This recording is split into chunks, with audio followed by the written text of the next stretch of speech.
Venezuela के राष्ट्रपति और उनकी मेहरारू को कथित रूप से किडनैप करने के बाद डोनाल्ड ट्रंप ने खुद को वेनेजुएला का एक्टिंग प्रेसिडेंट घोषित कर दिया है। जी हां, अमेरिकी राष्ट्रपति डोनाल्ड ट्रंप ने अपने social media platform truth social पर एक ग्राफिक पोस्ट किया है जिसमें उन्होंने खुद को वेनेजुएला का एक्टिंग प्रेसिडेंट बताया है। हाल ही में हमने देखा था कि कैसे वेनेजुएला के राष्ट्रपति मादुरो और उनकी पत्नी को रात के अंधेरे में अमेरिकी सैनिकों ने उठा लिया। उन पर अमेरिका में ड्रग तस्करी करवाने का आरोप लगाया गया। उसके बाद ट्रंप ने कहा कि वेनेजुएला की सरकार हम चलाएंगे, वहां का तेल हम बेचेंगे और अब खुद को वेनेजुएला का एक्टिंग प्रेसिडेंट घोषित कर दिया है। कहां तो चर्चा हो रही थी कि वेनेजुएला की वाइस प्रेसिडेंट को आगे करके ट्रंप इस देश को अपने हिसाब से चलाएंगे, लेकिन कहानी अब बदलती हुई नजर आ रही है। पिछले दिनों ट्रंप ने कहा था कि अब आने वाले कुछ समय तक वेनेजुएला का प्रशासन अमेरिका चलाएगा, एक टीम चलाएगी। इसके बाद वेनेजुएला की सुप्रीम कोर्ट ने वहां के उपराष्ट्रपति डेल्सी को कार्यवाहक राष्ट्रपति घोषित किया और कहा कि जब तक मादुरो वापस नहीं आते यही देश चलाएंगी। लेकिन अब ट्रंप ने खुद को वेनेजुएला का एक्टिंग प्रेसिडेंट घोषित कर दिया है। यानी गजब गजब का खेल चल रहा है। पहले तो एक संप्रभु देश पर हमला करके देश के मुखिया को उठा लिया जाता है, अंतरराष्ट्रीय नियम कानून सब की हवा निकाल दी जाती है और अब अपनी मर्जी से उस देश का मुखिया खुद को घोषित करना पूरी दुनिया के लिए चिंता का विषय होना चाहिए। यह सब कुछ सामान्य नहीं है और यदि ऐसा ही चलन बढ़ता रहा तो आने वाले वक्त में दुनिया में अशांति और बढ़ेगी, बल्कि बढ़िया रही है। ईरान की कहानी को देखिए। वैसे आपको याद तो होगा ही, जब हाल ही में ईरान का युद्ध चल रहा था इजराइल के साथ, तो उसी दौरान हमने याद दिलाया कि अमेरिका का ये इतिहास रहा है कि जिस भी देश में उसकी मर्जी नहीं चलती वो किसी न किसी रूप में वहां की सत्ता को बदल देता है और अपने पिट्ठुओं को बिठा देता है। आरोप लगा कि पहले तो इजराइल के जरिए ईरान की सत्ता को हिलाने और खामेनेई को मिटाने का प्रयास किया गया। जब ईरान वहां मजबूती से खड़ा हो गया, डरा नहीं, झुका नहीं, सरेंडर नहीं किया किसी के फोन पर, तो फिर ऊपर ऊपर शांति करके अंदरूनी खेल शुरू हुआ, पीछे वाला। और वो खेल आज यहाँ तक पहुंच गया है कि ईरान की सड़कों पर आग लगी हुई है। चाहे इजराइल द्वारा ईरान पर हमला हो या फिर आज की ईरान की स्थिति, टारगेट सिर्फ एक है, वहां का सत्ता परिवर्तन। और ये टारगेट किसका है, उम्मीद है आप लोग अंदाजा लगा चुके होंगे। वैसे लोग ये भी कह रहे हैं कि जो काम ट्रंप कर रहे हैं वो तो किसी विश्वगुरु को करना चाहिए था। ताकत तो विश्वगुरु के पास होनी चाहिए ना इतनी। अरे भाई, इतना सारा डबल इंजन लगा है उनके साथ। तो आइए आज दो भाजपाई डबल इंजन की दो महत्वपूर्ण खबरों पर चर्चा करते हैं। मध्य प्रदेश में गोमांस को लेकर गजब की कहानी सामने आई। उधर नाबालिग बच्चियों को लेकर ऐसा कांड हो रहा है मध्य प्रदेश में, वहां की पुलिस कर रही है कि हाईकोर्ट भी चौंक जाता है। उधर छत्तीसगढ़ में भी रोजाना एक ट्रक धान कौन खा रहा जानते हैं, चूहा। भाजपा के दो डबल इंजनों से दो महत्वपूर्ण खबरें आई हैं, विस्तार से चर्चा करेंगे। मगर आगे बढ़ने से पहले आप सभी से एक छोटी सी अपील है, पहली बार है तो चैनल को सब्सक्राइब करके घंटी बजा दीजिए टर्न से। हर एक वीडियो को लाइक और शेयर करना आपकी जिम्मेदारी है। इसके अलावा आपको पता है कि हम किसी धन्ना सेठ या राजनीतिक दल के दम पर नहीं चलते, तभी खुलकर उन मुद्दों पर बात हो पाती है जिन्हें छुपाने के लिए गोदी मीडिया को पैदा किया गया है। हमारा काम पसंद आता हो तो इसके QR कोड या फिर मोबाइल नंबर का प्रयोग करते हुए जो भी हो सके आर्थिक सहयोग भेजने का प्रयास जरूर करें। बहुत बहुत धन्यवाद। अब इससे पहले कि डबल इंजन में घुसें, आपको अपनी स्क्रीन पर इस तस्वीर को ध्यान से निहार लेना चाहिए। पिछले दिनों महाराष्ट्र के नेता राज ठाकरे ने कार्यक्रम में ये देश की जनता को दिखाया और बताया कि साल 2014 में अडानी का बिजनेस देश के किन किन हिस्सों में था, कहां था और अब कहां कौन कौन सा बिजनेस कितना हो गया है। आप भी देख लीजिए और अंदाजा लगाइए कि असली अमृतकाल किसका है, किसके लिए है और कौन है जो दिन दुनी रात चौगुनी गति से अमृतकाल का आनंद ले रहा है। 2014 में सेठ का धंधा आप एक नज़र में गिन सकते हैं, मगर 2025 का ये नक्शा देखकर आप गिनती भी नहीं कर पाएंगे। ऐसा लगता है कि पूरा देश सौंप दिया गया है। बहरहाल अब इधर देखिए, अभी कल ही हमने इस वीडियो में दिखाया था कि कैसे मध्य प्रदेश में गाय गोबर गौमूत्र के नाम पर और उससे कैंसर की दवा बनाने के नाम पर करोड़ों की चपत जनता को लगा दी गई।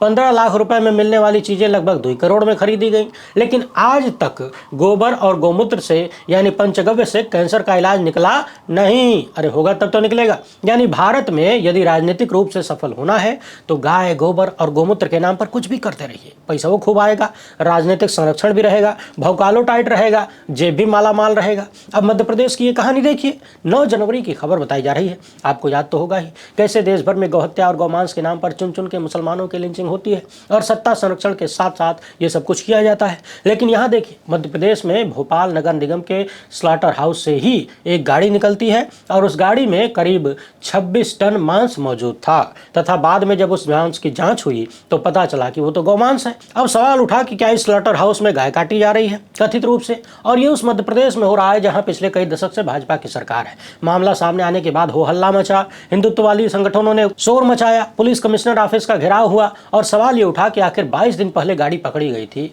लेकिन जांच की रिपोर्ट आने में 22 दिन क्यों लग गया। साथ में ये भी दावा किया जा रहा है कि गाड़ी में गाय का मांस ही था, तो फिर ये इतना लंबा समय क्यों लग गया। मामला खुलने के बाद नगर निगम के बड़े बड़े अधिकारी तमाम पुलिस बल के साथ गए और प्लांट को सील कर दिया।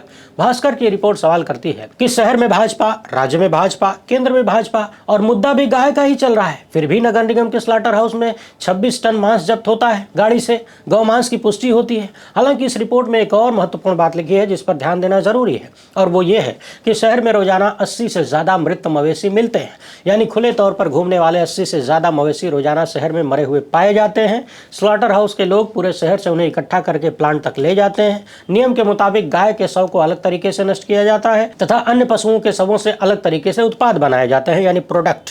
अब समझने वाली बात यह है कि बड़े बड़े दावों के साथ हाल ही में नगर निगम ने स्लॉटर हाउस को 1 महीना पहले शुरू किया था और अब विवाद यहां तक पहुंच गया।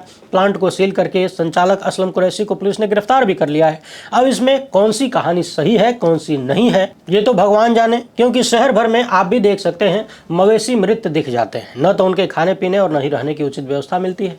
तो जाहिर सी बात है मौतें होंगी और एक निश्चित उम्र के बाद भी मौतें तो होंगी ही। बहरहाल मैं लगातार एक फार्मूले पर बात करता हूँ और वो फार्मूला ये है कि जिस चीज़ को भी महंगा बेचना हो ना, उस पर पाबंदी लगा दो। जैसे शराबबंदी को देख लीजिए, जिन जिन राज्यों में भी शराबबंदी है वहाँ सबसे आसानी से शराब ही मिल पाती है।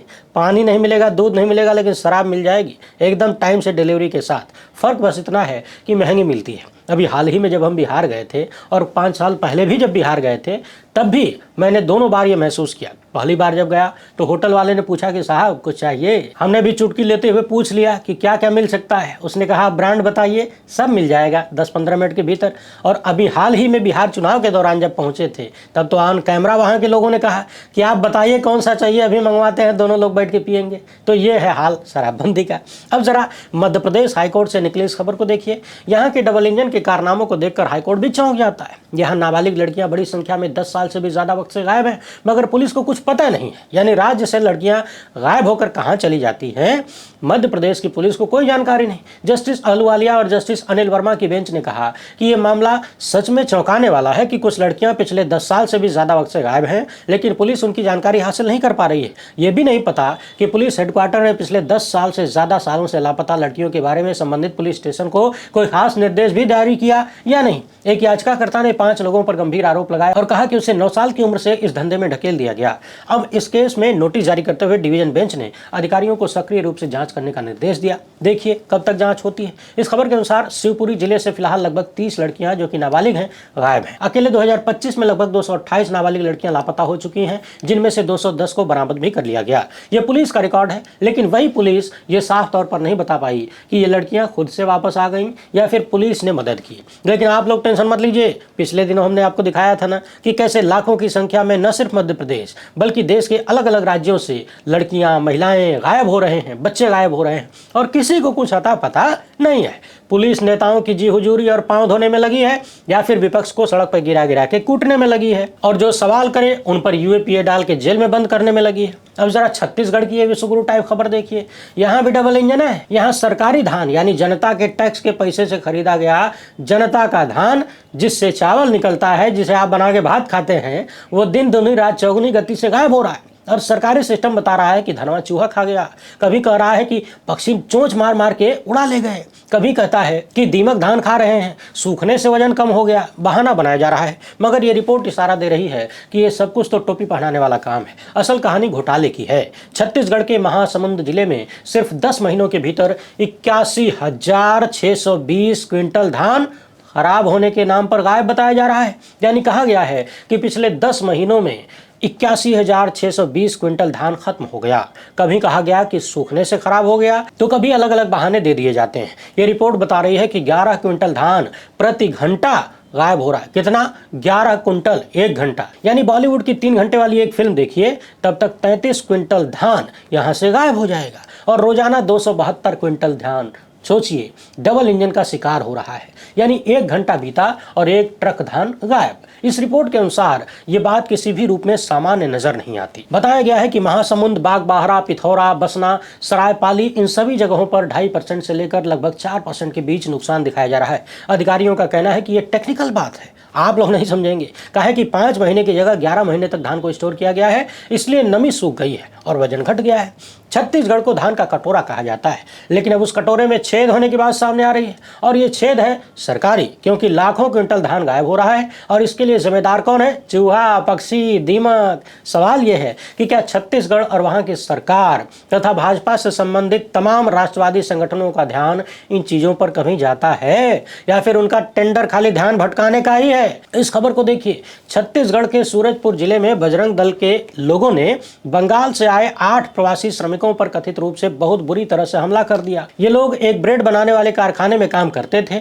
पश्चिम बंगाल के जंगल महल स्थित पुरुलिया जिले से रहने वाले हैं। आरोप है कि मजदूरों को जो मजदूरी देने का वादा किया गया था, इन लोगों ने वही मांग लिया। इसके बाद उनके साथ मारपीट हुई। यह घटना 4 जनवरी की बताई जा रही है। जय दुर्गा बेकरी, सूरजपुर, छत्तीसगढ़ का मामला है। मजदूरों का आरोप है कि वो 7,000 से लेकर 10,000 रुपया महीना कमाते हैं। मालिक ने पहले ज्यादा मजदूरी देने का वादा किया था, लेकिन बाद में पैसा कम करने लगा। इसके बाद जब मजदूरों ने अपना पैसा मांगा तो मालिक ने कहा कि अच्छा रुको, अब वहीं तुम्हारा बकाया पैसा देते हैं। यानी पैसा देने के लिए उन्हें रोका और उसी दिन बजरंग दल के गुंडों को बुला दिया। कथित रूप से मजदूरों को गुंडों ने बुरी तरह से पीटा। जब ये सब कुछ हो रहा था तो फैक्ट्री का मालिक वहीं राकेश जिंदल वहीं कथित रूप से मौके पर मौजूद था, लेकिन उसने अपनी तरफ से मजदूरों को बचाने का प्रयास नहीं किया। बंगाल से आए इन प्रवासी मजदूरों का कहना है कि हमला करने वाले धार्मिक नारा लगा रहे थे और हमें बांग्लादेशी बताकर कूटा जा रहा था। अपना आधार कार्ड हम लोगों ने दिखाया और कहा कि हम भारत के हैं, हम विदेशी नहीं हैं, बांग्लादेशी नहीं हैं। फिर भी हमारा आधार कार्ड फेंक दिया और हमें पीटते रहे, बुरी तरह से मारते रहे।